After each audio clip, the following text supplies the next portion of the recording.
¿Cómo están? La relatora de Naciones Unidas para Territorios Palestinos Ocupados ha presentado un informe de 27 páginas que denuncia la economía del genocidio y de los asentamientos ilegales en los territorios palestinos. Esto está generando millones de dólares, pero no solamente Israel, también Estados Unidos y Europa. Pero, ¿cómo funciona? Hoy lo vamos a analizar en el mapa. Bienvenidos.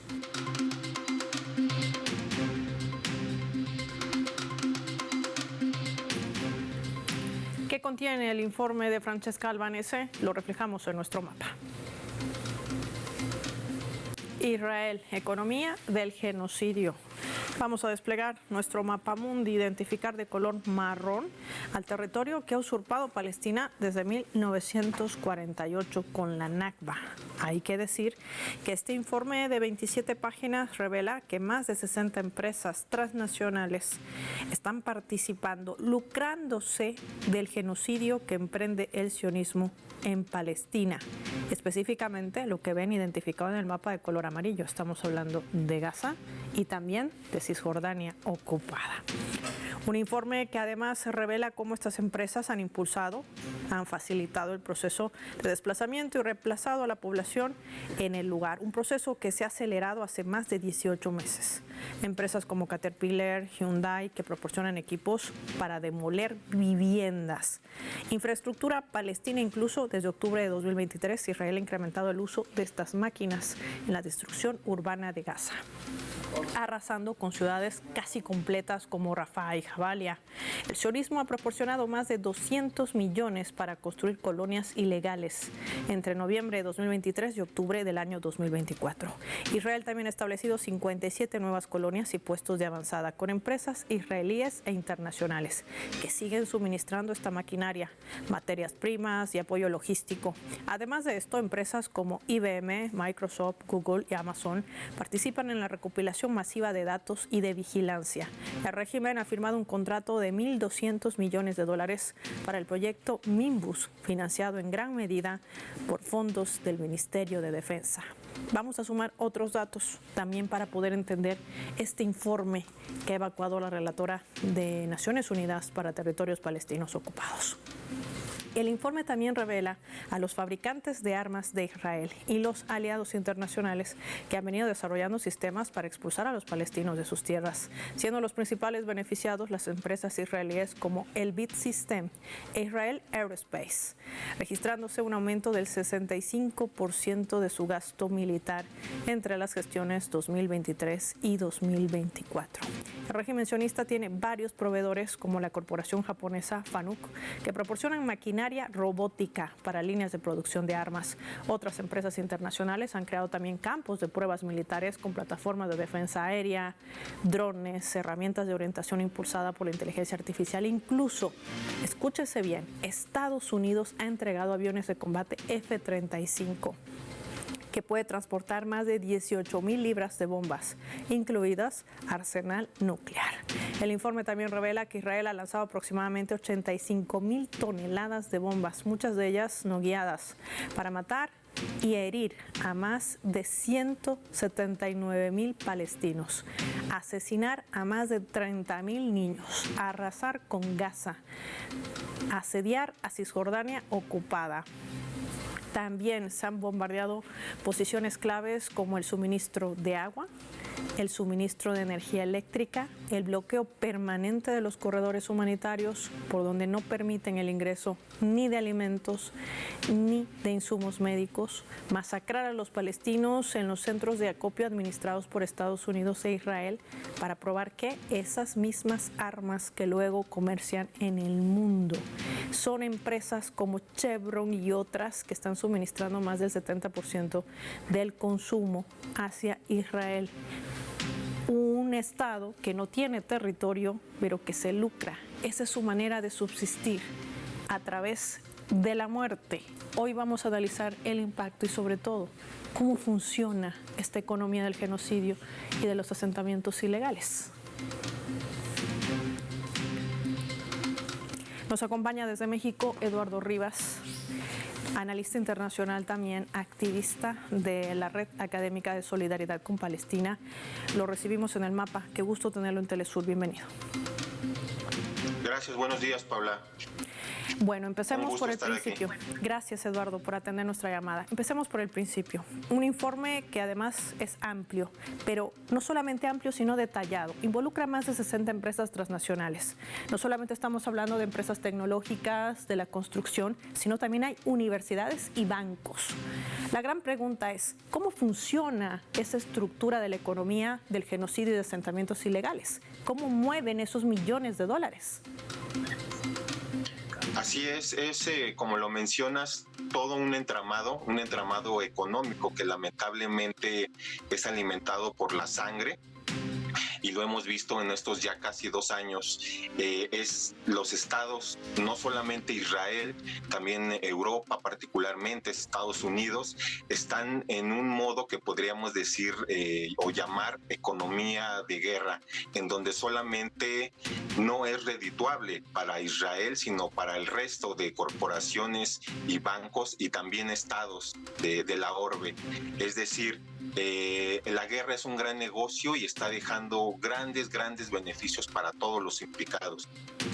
Una prueba de esto es simple y sencillamente el aumento que ha tenido Tel Aviv en sus ganancias bursátiles netas para este año, que han aumentado en un 213%, con casi 257 mil millones de ganancias netas, que pareciera que en vez de estar desgastado por este conflicto bélico, parece que le está yendo bien en términos numéricos. Lo que está sucediendo en Israel desde finales de 2023 es que Israel simple y sencillamente ha aumentado su presupuesto de defensa de un 4% hasta un 8%, es decir, el doble del presupuesto destinado para la defensa. ¿Y cómo lo está haciendo? Esto se está ayudando con la emisión de bonos del Tesoro, prácticamente lo que podríamos llamar bonos de guerra, que en pocas palabras es un título de deuda que se adquiere a futuro para que Israel pueda continuar en estos momentos financiando todo este genocidio. Estos bonos que se adquieren por estados y por corporaciones tienen un rango de precio mínimo que asegura que en el futuro el propio Estado de Israel les va a pagar en un 100% o que ellos pueden adquirir, suministrar y vender a terceros para adquirir también liquidez. Al final, el único estado que se está beneficiando por el momento con la venta de estos bonos de guerra es el mismo Israel. ¿Por qué? Porque le ayuda a seguir manteniendo la economía de guerra, adquirir nuevas municiones, adquirir nuevos aviones, bombas y todo lo relacionado con el aparato bélico que necesita para seguir cumpliendo con esta matanza. Y como ya bien lo mencionas, son estados y corporaciones mayoritariamente ubicadas en Estados Unidos y en Europa quienes están adquiriendo estos bonos y están dando liquidez al Estado de Israel. Entre ellos se podría mencionar en Estados Unidos a la financiera Goldman Sachs, que es quien ha adquirido casi 7,000 de estos bonos de guerra destinados para financiar el genocidio. Bank of America, Citigroup es alguno de las otras corporaciones que también han estado adquiriendo este tipo de bonos. En Europa podemos hablar de Deutsche Bank, en Alemania, en Francia también está el Banco Paribas, por ejemplo, que han estado adquiriendo estos bonos y no solamente adquiriendo, también financiando con anterioridad a este genocidio, han estado financiando a través de terceros la creación de asentamientos, por ejemplo, y pues también otros beneficios que ha llevado Israel, que es en términos de comunicaciones y de tecnología, que todo está al final pues está ligado a este genocidio. Y como ya bien lo mencionas, más allá de estos bancos hay otras corporaciones, empresas privadas que han estado brindando tecnología y suministrando sobre todo tecnología para crear bases de datos, recopilar información en el terreno y después utilizarla con inteligencia artificial para atacar a los palestinos Pues básicamente esto es un crimen de guerra, ¿no? Están financiando mediante corporaciones internacionales, están utilizando información que es poco ética, están utilizando herramientas tecnológicas que deshumanizan a quien está del otro lado de la pantalla y simple y sencillamente se han estado llenando los bolsillos con esta economía de guerra que, repito, no solamente beneficia a Israel, sino en gran parte está beneficiando a las corporaciones internacionales que durante años han estado brindando apoyo, ese soporte militar, técnico y logístico mayoritariamente de los Estados Unidos y de Europa. Y como ya bien lo mencionas, hay empresas muy relacionadas con el genocidio, particularmente Elbit Systems, que solamente en el último año ha tenido un crecimiento del 27% en sus ganancias totales brutas, y también la empresa Rafael y Israel, la Fuerza Espacial de Israel, que también es otra empresa que han estado lucrando básicamente con el genocidio a través de esto que te comento, del financiamiento. Ellos reciben un financiamiento, estas empresas están recibiendo financiamiento de parte de algunos bancos también de Europa para que puedan seguir elaborando este tipo de armamento y vendiéndolo a su propio Estado de Israel. Es decir, bancos europeos, incluso hay evidencia de que bancos españoles como Santander o como BBVA han enviado dinero a estas corporaciones armamentísticas y después estas terminan vendiendo estas armas pues al propio Estado de Israel. Entonces es un negocio completo en donde todos se están beneficiando, las empresas, las corporaciones, los estados y por supuesto los bancos que llevan años especulando con la violencia, con la sangre y no solamente con aquellas que están relacionadas con la ocupación israelí, sino básicamente con toda la economía de guerra que está impulsada por los Estados Unidos.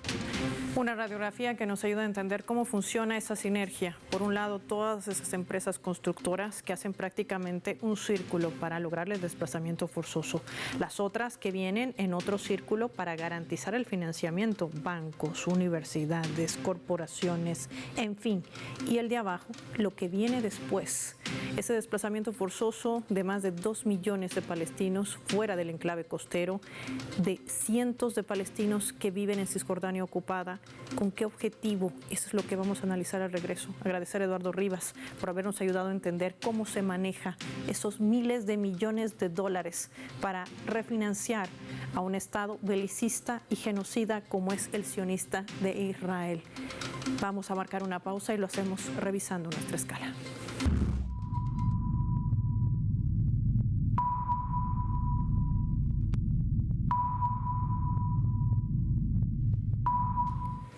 Y es que justamente la economía del genocidio, de los asentamientos ilegales que ha denunciado la relatora para los territorios palestinos ocupados, Francesca Albanese, ha tenido eco. El mundo se sigue levantando ante las atrocidades del sionismo. Esto se ha visto en Gotemburgo, en Suecia. Allí los manifestantes, en su mayoría mujeres, cargaban entre sus brazos emulando a estos más de 30,000 niños que han sido masacrados por el régimen de Israel, portando hombres también banderas y consignas, solicitando se detenga el rearme del régimen sionista y que se detenga el genocidio contra el pueblo palestino.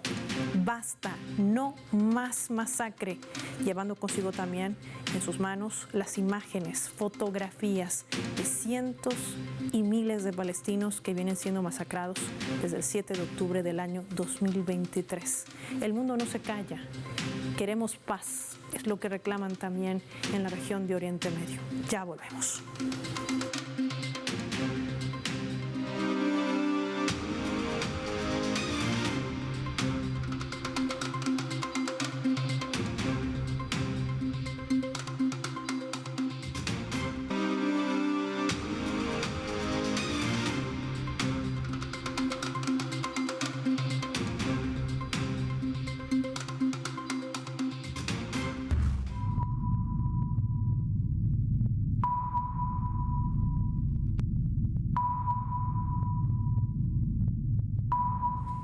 Vamos a sumar otro elemento también para el análisis a través de la fotografía. Mientras Donald Trump y Benjamin Netanyahu guardan silencio por el informe que ha revelado la relatora Francesca Albanese, miles de activistas se congregan frente a la Casa Blanca en vísperas de un encuentro, sí, entre ambos dirigentes políticos.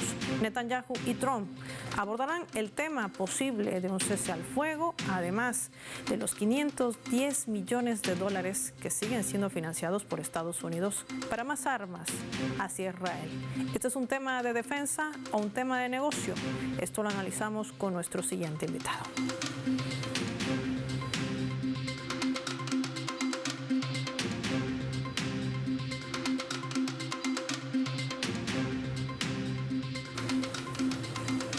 Daniel Lobato nos acompaña en directo, analista y experto también en Oriente Medio. Qué gusto tenerte en el mapa, Daniel. Bienvenido a Telesur. Un placer estar contigo, Paula, y la audiencia de Telesur.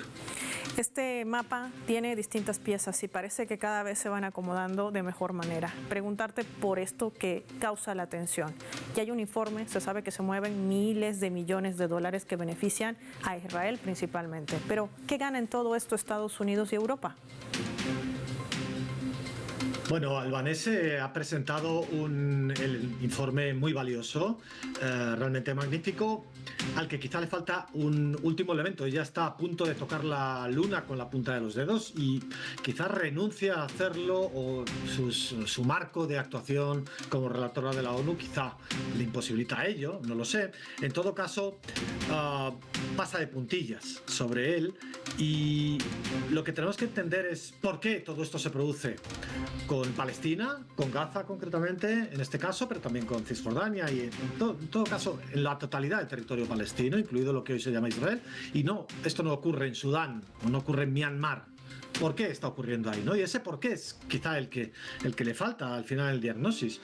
Y al final es definir el factor colonial, el factor de colonialismo, el factor de entender que durante 100 años Palestina ha sido conquistada mediante una invasión con una cabeza de playa en la que se ha erigido una fortaleza, que es el régimen israelí, y que no actúa como un país, digamos, enloquecido con un gobierno extremista, digamos Myanmar o otros puntos del planeta, sino que hay un porqué de fondo que es factor de colonia de la metrópoli.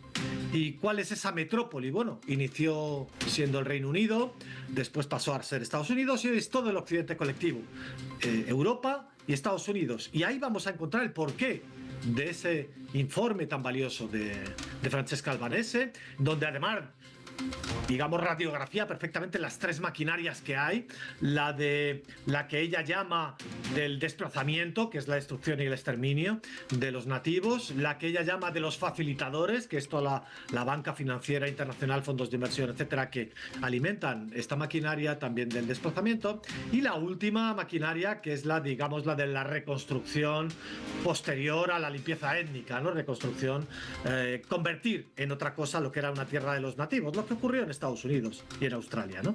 Esos tres puntos, si se unen, al final nos da el mapa de una construcción colonial en medio del siglo XX y ahora del XXI, como, digamos, Hernán Cortés cuando invadió México y desembarcó en Tabasco y ahí creó su cabeza de playa para operar, pero no en este caso con un ánimo de conquistar todo México como fue para España, sino en este caso para proporcionar a Europa y a Estados Unidos una hegemonía regional.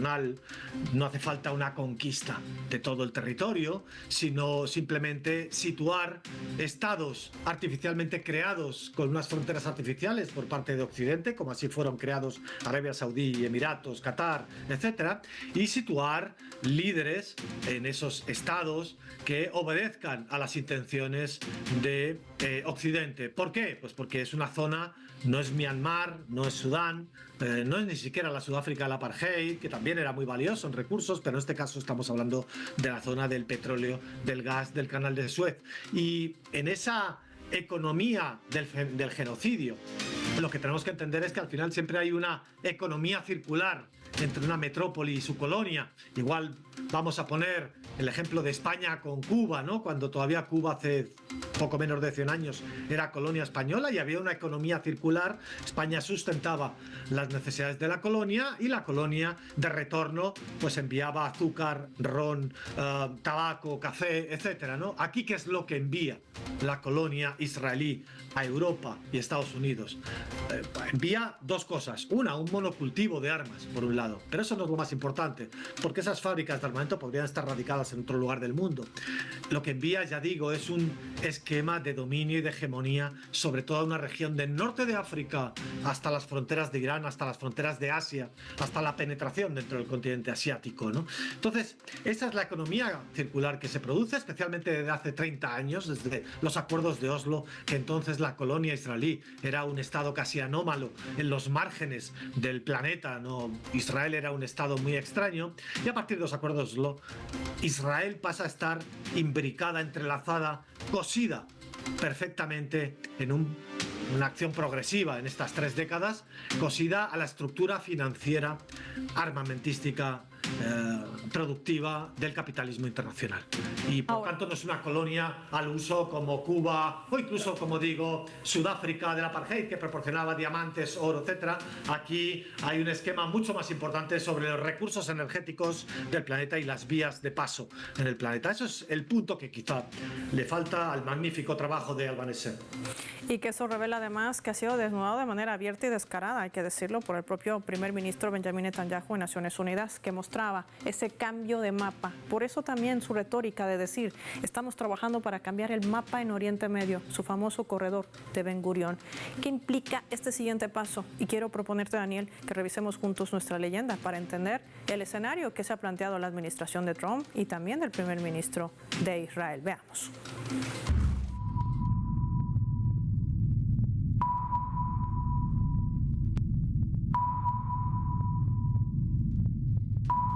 En una rueda de prensa, el canciller de Rusia, Sergei Lavrov, respondía acerca de los últimos acontecimientos registrados en la región de Oriente Medio, no solamente refiriéndose al ataque que había emprendido el sionismo contra la República Islámica de Irán, sino también al posible acuerdo de un cese al fuego de 60 días. Sí, 60 días es lo que ha planteado Donald Trump a la resistencia palestina Hamas. Sergei Lavrov se pronunciaba y decía, nosotros trataremos de garantizar que el acuerdo entre Palestina e Israel sean cumplidos.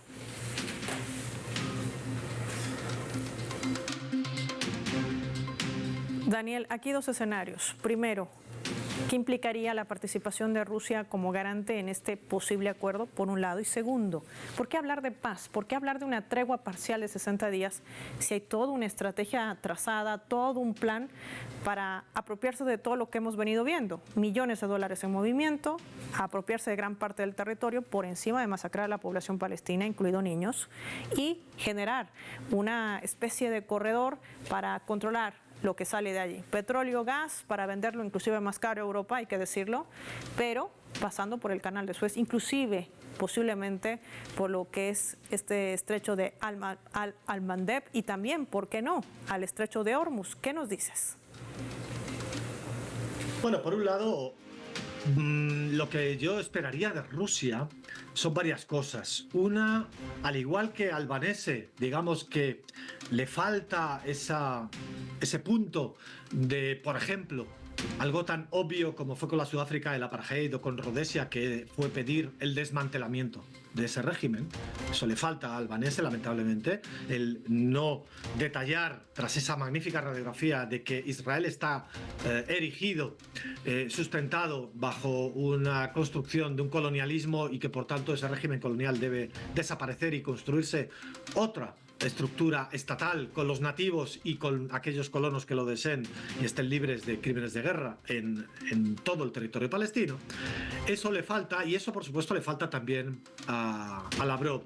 Lavrov, en este caso Rusia, yo creo que está muy anclada o encadenada todavía a aquella trágica decisión del año 47 en la cual la Unión Soviética aceptó votar a favor de partir Palestina sin consultar con los habitantes y por tanto una decisión ilegítima, y prosigue Rusia en ese aspecto, con una falta de entendimiento correcto de lo que supone haber apoyado una colonia, la creación de una colonia en Oriente Medio, y cómo eso al final es una cabeza de playa para el imperialismo, para las amenazas en la región. Y lo ha podido comprobar recientemente, hace poco, como no solo con Siria, al final el efecto, digamos, centrífugo del expansionismo sionista, no necesariamente por invasión, que también ha invadido parte de Siria, sino simplemente mediante el control, por lo que decía antes, controlar todo un territorio de gas, de petróleo,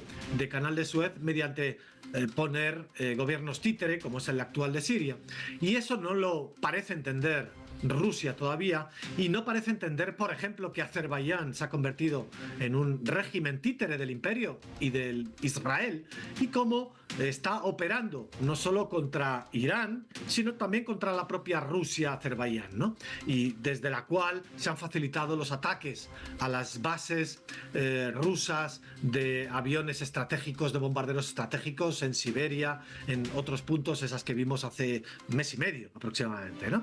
Entonces, esa falta de entendimiento de que hay un cáncer en Oriente Medio ha marcado la dinámica de Rusia durante todas estas décadas y anteriormente de la Unión Soviética, y a través de ahí también de muchos otros países, no solo de Rusia, también en Latinoamérica, lamentablemente muchos países que siguen defendiendo la solución de los dos estados, ¿no? Como en la Sudáfrica del apartheid, seguir defendiendo el régimen de Pretoria del apartheid junto con los bantustanes de los africanos negros nativos, ¿no? Es completamente inconcebible, pero ahí seguimos en esa retórica y todavía no se ha traspasado a la fase de cambio de paradigma de exigir el desmantelamiento de Israel, que eso es lo que toca. En todo caso, parece que Lavrov quiere involucrarse, no obstante tendrá muy difícil, porque hay que entender que también hay 2 millones de exsoviéticos como colonos en Palestina. Cuando se disolvió la Unión Soviética, entre rusos, ucranianos, bielorrusos, fueron allá de colonos a Palestina, y ahora mismo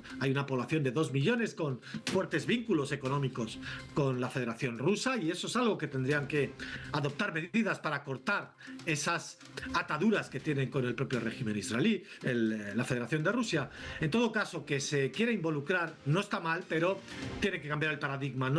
Aquí no es una cuestión de paz, no es una cuestión de dos bandos, no es una cuestión de dos estados, es una cuestión de un régimen colonial que quiere vaciar de nativos el territorio, como se hizo en Estados Unidos, como se hizo en Australia, para digamos, cimentar hacia el futuro, hacia el porvenir, como una Australia, como un Estados Unidos, esa colonia. Y por tanto no se puede hablar de paz entre los Pieles Rojas y el 7º de Caballería, no se puede hablar de paz entre el ejército colonial israelí y los nativos palestinos masacrados, exterminados en un Stalingrado, en el gueto de Gaza, que es algo que debería entender muy bien Lavrov, como los ejemplos de Leningrado o de Stalingrado en la Segunda Guerra Mundial hoy son aplicables, junto con el de Hiroshima o el de Auschwitz, todos juntos en el gueto de Gaza. Eso por un lado.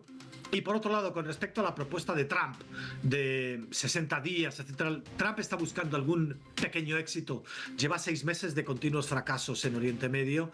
Primero, tras permitir a Israel, allá por enero, al poco de tomar posesión, le permitió a Israel romper aquel alto el fuego que estaba dando resultados. ¿Por qué? Pues porque Israel no se lo podía permitir. Israel no se puede permitir salir del gueto de Gaza. Cualquier salida del ejército israelí del campo de exterminio de Gaza significa la evidencia del fracaso del régimen israelí tras casi 2 años de exterminio. ¿Quién puede pensar que basta apagar las cámaras de gas, los hornos crematorios, y que a partir de ahora el régimen alemán del Tercer Reich va a seguir funcionando normalmente en lo internacional, mientras tiene Auschwitz al lado? Y ese Auschwitz pueda ser visitado por periodistas internacionales, por ONGs internacionales, por activistas internacionales, por incluso combatientes solidarios internacionales, como en el pasado combatientes internacionalistas fueron a otros puntos del planeta, a Angola, por ejemplo, el Che Guevara, ¿no? ¿Quién va a pensar que eso va a ocurrir? El régimen israelí no va a abandonar el gueto de Gaza hasta que esté en vísperas de su colapso. Eso ocurrirá probablemente en unos meses o en un par de años. Ese será el día en que veremos al régimen israelí abandonando el gueto Gaza. Por tanto, los términos de un acuerdo de alto el fuego, como estaban planteados en el pasado y que fueron muy productivos para ambas partes, un término de alto el fuego con plazos, con, digamos, inventariando qué es lo que debe entrar, cuántos camiones, cuántos mobile homes, cuántas casetas, cuántas tiendas de campaña, cuántos equipos médicos de cirugía, cuánta reconstrucción de hospitales es necesaria, cuántos camiones de combustible, la frontera de Rafah con Egipto que deje de estar bloqueada, un acuerdo en fases, unos meses, unos años. Eso no va a ocurrir, y lo que está buscando Donald Trump es simplemente un pequeño fuego de artificio para poder vender que ha logrado la liberación de algunos prisioneros israelíes y poco más. A partir de ahí que continúe el exterminio y que los pobres palestinos lo que tienen que hacer es marcharse, porque hay que construir la Riviera de Trump en el Mediterráneo. Su resort de lujo, como le llama él, a través también de los medios de comunicación, y cómo esta doctrina colonialista no ampara ni siquiera a sus socios estratégicos. Hoy tendrían que preguntarle a Japón y Corea del Sur, que han recibido 25% de aranceles en medio de esta política de chantaje que implementa la administración de Trump. Gracias, Daniel, como siempre, por tu tiempo y compartir tu análisis con nuestros televidentes. Finaliza el mapa y lo hacemos revisando nuestros vectores.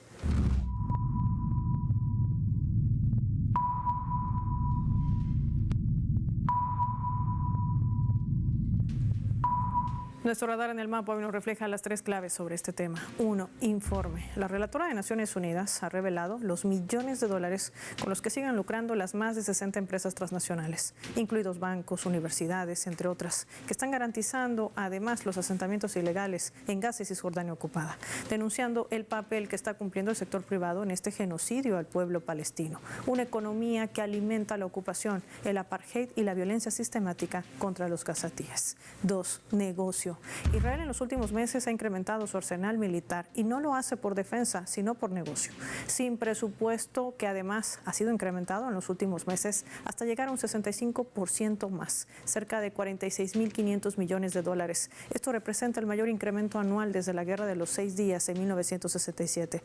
Por eso está utilizando como prueba también nuevas armas, matando a quemarropa a los palestinos que buscan comida, probando la eficacia de ese armamento para venderla luego a otros países, entre ellos el continente europeo. En eso se basa su economía. 3. Estados Unidos y Europa. Muchos se preguntarán, ¿y de qué se benefician? Pues de esos recursos, de esos miles de millones que mueven las guerras, en el caso palestino, de las muertes, sin importarles si se tratan o no de más de 30.000 niños, para apropiarse de su territorio y quedarse con los recursos estratégicos, como el gas y el petróleo. Captar una ruta comercial ambiciosa como la del corredor de Ben Gurión, para hacer una alternativa al canal de Suez y al estrecho de Hormuz. Este es el fondo de su gran ambición en la región de Oriente Medio. Por eso no les interesa detener este genocidio. Solo nos hacen creer que buscan la paz, con acuerdos temporales que luego termina violando el propio Israel. Soy Paola Pérez y nos vemos en una siguiente edición del Mapa.